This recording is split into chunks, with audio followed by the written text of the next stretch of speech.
नमस्कार, मैं हूं आपके साथ अलीम अतहर। समय हो चला है खबर को समझाने का, लेकिन सबसे पहले बात उस हमले की जो जेडीयू की तरफ से आरसीपी सिंह पर बोला गया। ललन सिंह ने प्रेस कॉन्फ्रेंस कर आरसीपी सिंह पर कई आरोप लगाए।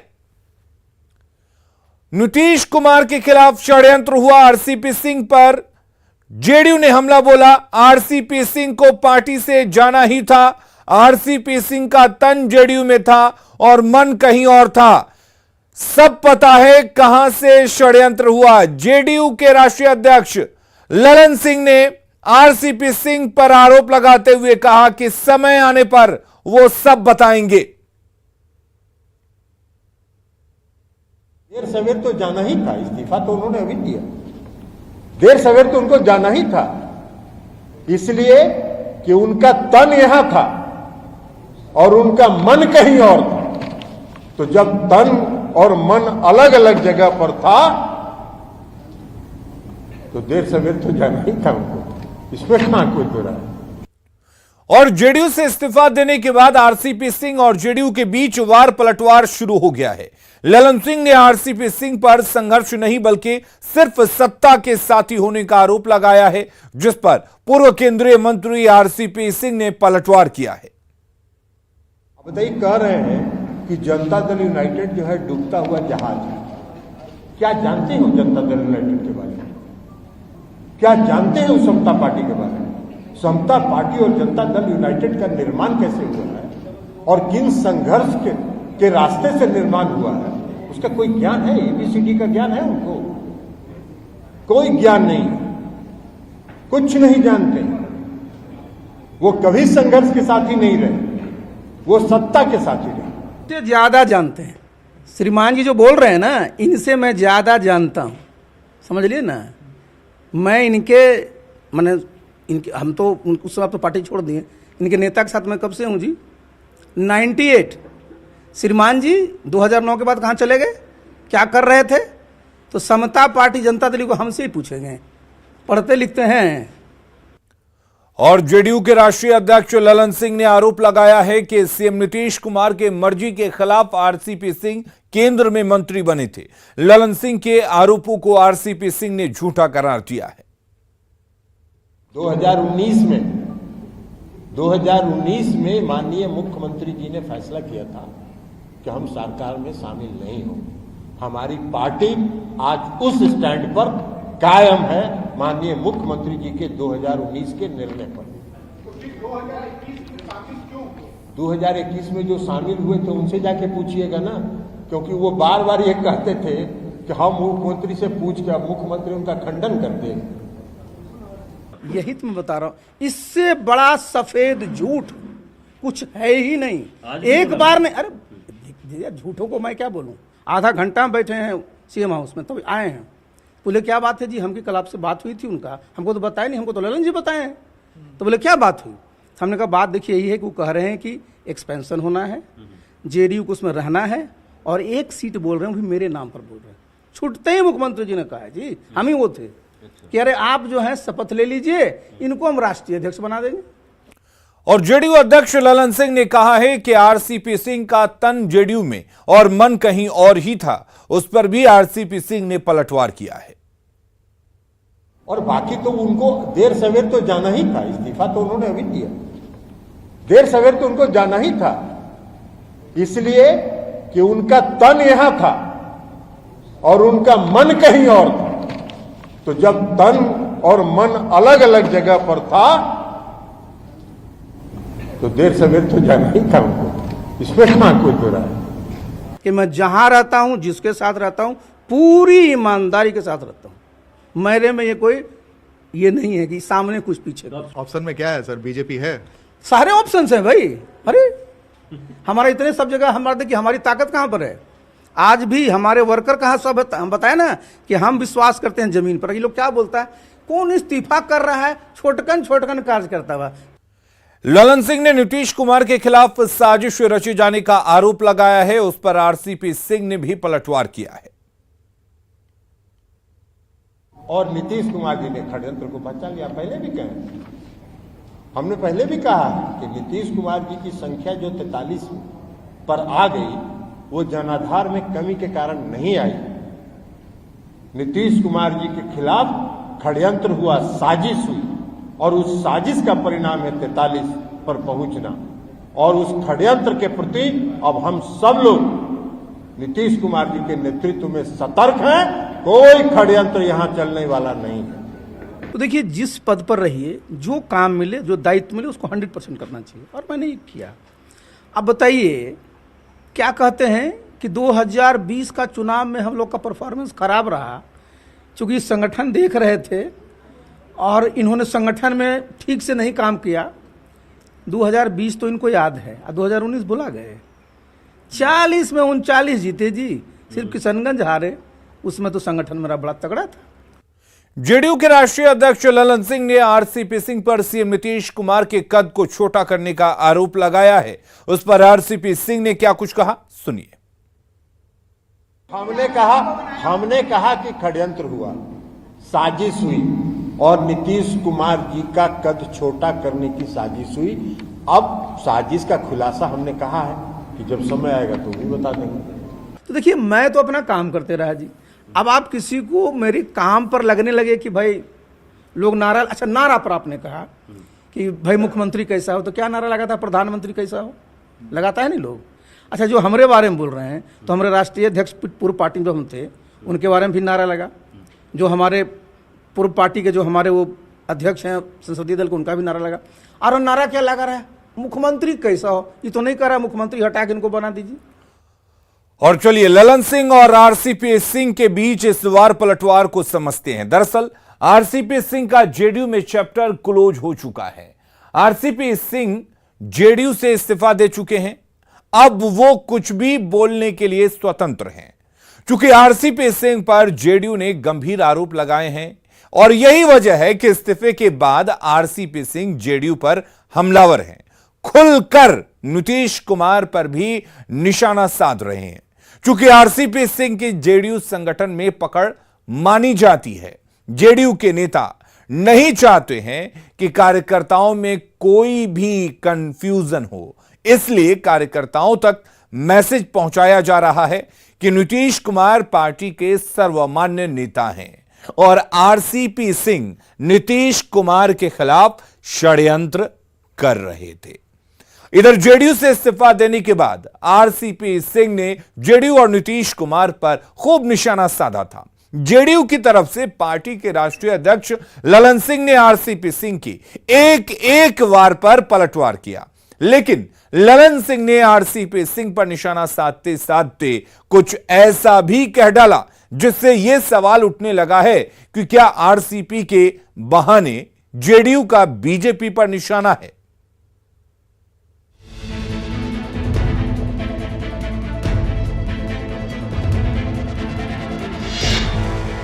कि उनका तन यहां था और उनका मन कहीं और था।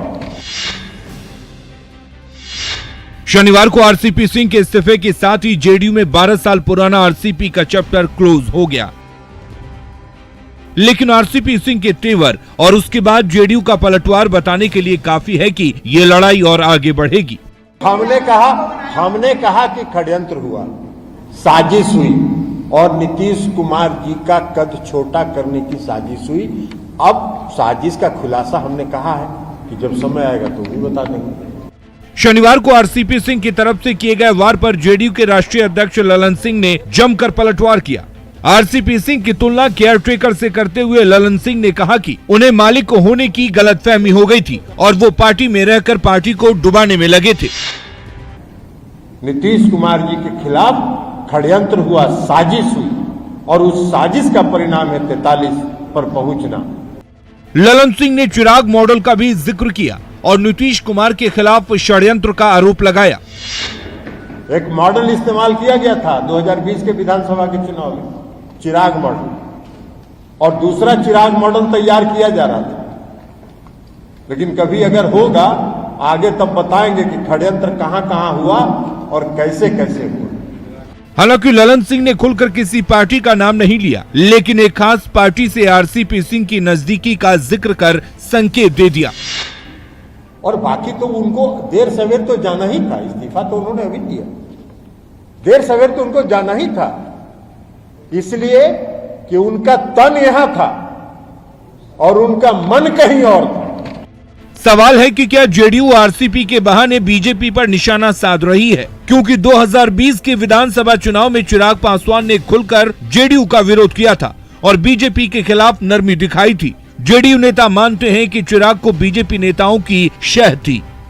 न्यूज 18 के लिए पटना से शैलेंद्र की रिपोर्ट। और ये सवाल क्यों उठ रहे हैं, ये समझने की कोशिश करते हैं। दरअसल 2020 में बिहार विधानसभा चुनाव हुए जिसमें जेडीयू का प्रदर्शन अच्छा नहीं रहा। जेडीयू 43 सीट जीतकर तीसरे नंबर की पार्टी बन गई। कई सीटों पर जेडीयू की हार चिराग पासवान की वजह से हुई। जेडीयू के नेता मानते हैं कि चिराग को बीजेपी की शह थी और चुनाव के बाद नीतीश कुमार ने राष्ट्रीय अध्यक्ष की कुर्सी छोड़कर आरसीपी सिंह को राष्ट्रीय अध्यक्ष बना दिया। आरसीपी सिंह अध्यक्ष रहते हुए केंद्र सरकार में मंत्री बन गए। जेडीयू के ललन सिंह गुट ने मैसेज दिया कि आरसीपी बिना नीतीश की सहमति से मंत्री बने हैं और यहीं से नीतीश और आरसीपी सिंह में दूरी बढ़ने लगी। जेडीयू नेताओं को लगने लगा कि आरसीपी सिंह बीजेपी के ज्यादा नजदीक जा चुके हैं और इसी वजह से आरसीपी का पर जो है वो कतरा जाने लगा।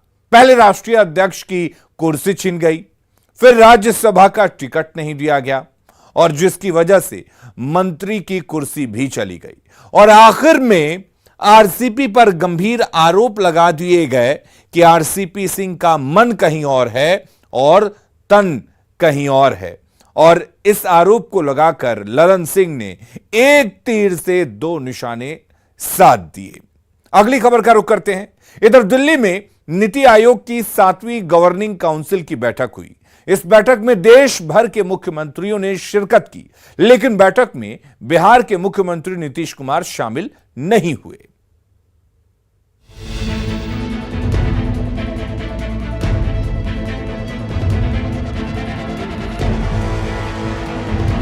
इन दो तस्वीरों को देखिए, एक दिल्ली और दूसरी पटना की है। दोनों तस्वीरों की टाइमिंग भी करीब करीब एक ही है। जब दिल्ली में प्रधानमंत्री नरेंद्र मोदी के नेतृत्व में नीति आयोग की 7वीं गवर्निंग काउंसिल की बैठक हो रही थी, उसी समय बिहार के मुख्यमंत्री नीतीश कुमार पटना में राष्ट्रीय हथकरघा दिवस के कार्यक्रम में शामिल हो रहे थे। यानी जिस नीति आयोग की बैठक में देश भर के मुख्यमंत्री शामिल हुए, उससे बिहार के मुख्यमंत्री नीतीश कुमार दूर रहे। हालांकि नीतीश कुमार कुछ दिन पहले कोरोना पॉजिटिव पाए गए थे, उसके बाद उनकी कोरोना रिपोर्ट जो है निगेटिव आ चुकी है, फिर भी नीतीश कुमार इस बैठक में शामिल नहीं हुए हैं।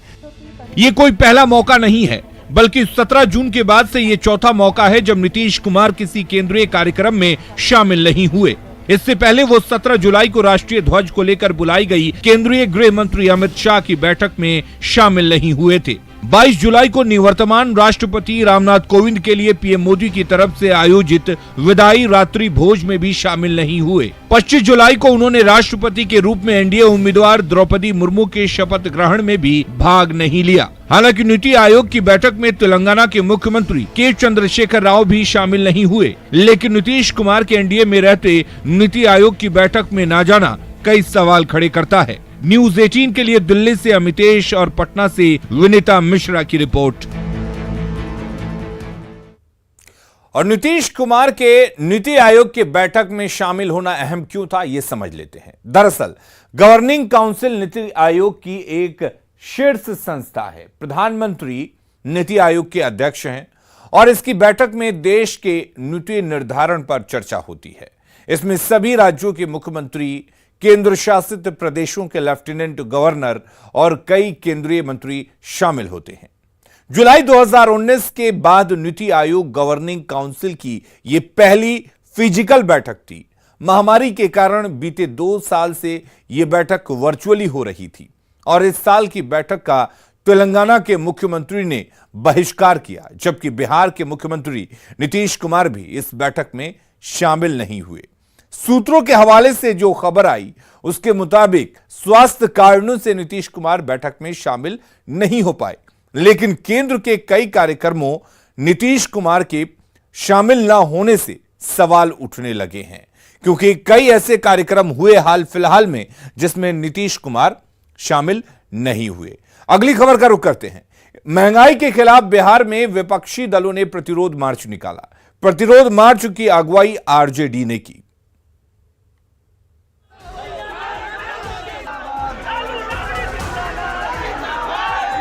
महंगाई के खिलाफ बिहार की विपक्षी पार्टियों ने हल्ला बोला। क्या आरजेडी, क्या कांग्रेस और क्या लेफ्ट पार्टियां, इन सभी पार्टियों के नेता महंगाई के बहाने सड़क पर उतरे। विपक्ष के प्रतिरोध मार्च की अगुवाई आरजेडी ने की। महागठबंधन जो है आज प्रतिरोध मार्च पे निकला है। तेजस्वी यादव इस मार्च को लीड कर रहे हैं। हमारे साथ मौजूद है तेजस्वी यादव। तेजस्वी जी, ये प्रतिरोध मार्च क्यों? प्रतिरोध मार्च इसलिए भ्रष्टाचार, बेरोजगारी, महंगाई, बाढ़, सुखाड़, बिहार का स्पेशल राज्य का दर्जा, स्पेशल पैकेज क्यों नहीं मिल रहा। राबड़ी आवास से पूर्व मुख्यमंत्री राबड़ी देवी ने झंडी दिखाकर रथ को रवाना किया। तेजस्वी यादव रथ पर बैठे थे और तेज प्रताप यादव रथ को ड्राइव कर रहे थे। विपक्ष के प्रतिरोध मार्च में बड़ी संख्या में लोग शामिल हुए। हालांकि विपक्ष के इस प्रतिरोध मार्च के दौरान काफी अव्यवस्था दिखी। तेज प्रताप यादव अपने समर्थकों के साथ सड़क पर उतरे। उस समय आरजेडी के प्रदर्शन में एक एम्बुलेंस फंस गया, जिसे बाद में पुलिस की मदद से निकाला गया। देश में शांतिपूर्ण प्रदर्शन की सबको इजाजत है, लेकिन कोशिश ये होनी चाहिए कि जिसके नाम पर आप विरोध प्रदर्शन कर रहे हो, उससे कहीं किसी को परेशानी ना हो। न्यूज़ 18 के लिए पटना से अमित कुमार की रिपोर्ट। और चलिए खबर को समझ लेते हैं। दरअसल आज की तारीख में बीजेपी का कोई विकल्प नहीं है। केंद्र की नरेंद्र मोदी सरकार को अपार समर्थन है। बीजेपी के मजबूत होने से विपक्षी पार्टियां कमजोर होती जा रही हैं। विपक्ष के सामने वजूद बचाने की चुनौती खड़ी हो गई है और इसी वजह से महंगाई के विरोध के बहाने जनता का विश्वास जीतने की विपक्ष के द्वारा कोशिश की जा रही है। हमारे इस खास बुलेटिन में फिलहाल के लिए इतना ही, लेकिन खबरें लगातार जारी रहेंगी। आप बने रहिए हमारे साथ।